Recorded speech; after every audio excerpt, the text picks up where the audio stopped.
Hi guys, எல்லாருக்கும் வணக்கம் guys. இந்த வீடியோவில் நம்ம என்ன பார்க்க போகிறோன்னா, இந்திய அணி ஆஸ்திரேலிய அணிக்கு ஆப்போசிட்டாக தோல்விக்கு இதுதான் காரணம். இந்திய அணி வேஸ்ட்டு. அது மட்டும் இல்லாமல் ஏன் தான் இவங்க 2 பேர் இந்திய அணியில் இன்னும் வச்சிட்டு இருக்காங்க அப்படின்னு சொல்லிட்டு ரொம்பவே இந்திய அணி குறித்து குறை சொல்லியிருக்காருன்னு சொல்லல, ரொம்ப ஒரு ஆதங்கமாக பேசியிருக்காரு. ஆஸ்திரேலிய அணியின் முன்னாள் வீரர், முன்னாள் கேப்டனான மைக்கேல் கிளார்க் பார்த்தீங்கன்னா இந்தியா ஆஸ்திரேலியா எதிரான தோல்வி குறித்து சில பல விமர்சனமாக பேசியிருக்காரு. அவர் என்ன பேசினார், ஏது பேசினார் சொல்லிட்டு வீடியோ டீட்டெயில்டாக பார்க்கலாம். அதுக்கு முன்னே நீங்கள் நம்ம சேனலுக்கு புதுசாக வந்திருந்தீங்கன்னா ஒரே ஒரு சப்ஸ்கிரைப் மட்டும் பண்ணிட்டு வாங்க, வீடியோக்குள்ளே போகலாம். ஆமாங்க, மைக்கேல் கிளார்க் அவர் பார்த்தீங்கன்னா ஆஸ்திரேலியா முன்னாள் வீரர், முன்னாள் கேப்டன் சொல்லலாம். அவர் ஆஸ்திரேலியா எதிரான இந்திய அணி தோற்றதுக்கு, டெஸ்ட் போட்டி தோற்றதுக்கு என்ன சொல்கிறாருன்னு கேட்டிங்கன்னா, இந்திய அணி வேஸ்ட்டுங்க. உண்மையாக ஏன்னு கேட்டிங்கன்னா, ஆஸ்திரேலியா இந்த அளவுக்குலாம் ஈஸியாக யாரும் அடிச்சிட முடியாது, அது எல்லாருக்கும் தெரியும். அதே போல் ஏன் இன்னும் ரோஹித் சர்மா, விராட் கோலி அணியில் வச்சுட்ருக்காங்க, ஃபார்மில் இல்லைன்னு தெரியுதுன்னா முதல்ல அவங்கள தூக்கணும் அணியிலேருந்து. அது ஏன் அணி நிர்வாகம் செய்ய மாட்டேங்குது? சீனியர் பிளேயர்லாம் நாங்கள் பார்க்க மாட்டோம். எங்கள் இது பொறுத்த வரைக்கும் யார் நல்லா விளையாடினாலும் அவங்கள நாங்கள் வெளியே உட்கார வச்சுருவோம். அது போல் இருந்தால் மட்டும்தான் கிரிக்கெட் வளரும்.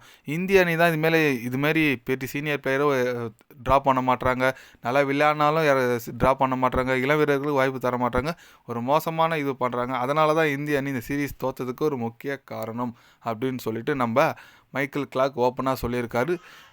இவர் சொல்கிறது கரெக்டாக எடுத்துக்குதா இல்லை நெக்கில் நம்மளை சொல்கிறாரான்னு ஒன்றும் புரியல. பட் இந்திய அணி தோத்துச்சு, அதுதான் இருக்கிற உண்மை.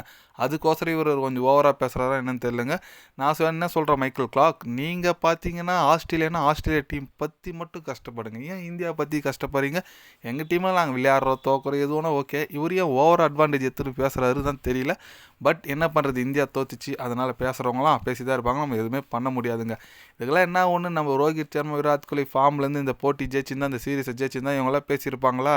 எல்லாம் நேரன்றது ஓகே, விடுங்க, இது முடிஞ்சு போச்சு, இதுக்கப்புறம் எதுவும் பண்ண முடியாது. அது சாம்பியன் ட்ராஃபி வருது, அதை பற்றி தான் எல்லாம் இதுக்கு மேலே பேசுவாங்க. ஏன்னா சாம்பியன் ட்ராஃபி வந்து 2013 நம்ம வச்சோம், அவ்வளோதான், அதோட அடிக்கலை இது வரைக்கும் சாம்பியன் ட்ராஃபி. நம்ம திருப்பி கம்பேக் கொடுக்கணும்னா இந்த சாம்பியன் ட்ராஃபி வச்சா யாரும் அந்த டெஸ்ட் போட்டி பற்றி பேச மாட்டாங்க, இதை பற்றி பேசுவாங்க.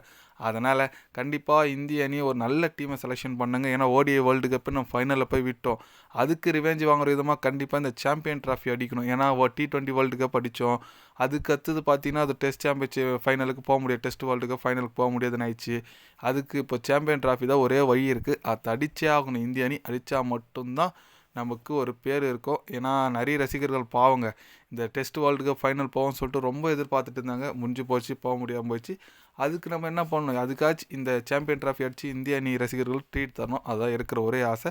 பார்க்கலாம், நீங்கள் சொல்லுங்கள், இந்திய அணி சாம்பியன் ட்ராஃபி போக போகுது, அதில் வெற்றி பெறுமா, இல்லை எந்த டீம் எந்தமாரி பிளேயர்லாம் செலக்ட் பண்ணணும், உங்களோட கருத்து என்னன்னு சொல்லிட்டு மறக்காமல் கமெண்டில் சொல்லுங்கள்.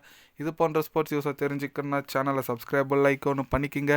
கண்டிப்பாக கிரிக்கெட் பற்றி day by day channel update வரும், மறக்காமல் சப்ஸ்கிரைப் மட்டும் கொஞ்சம் பண்ணி வச்சுக்கிங்க. நன்றி, வணக்கம்.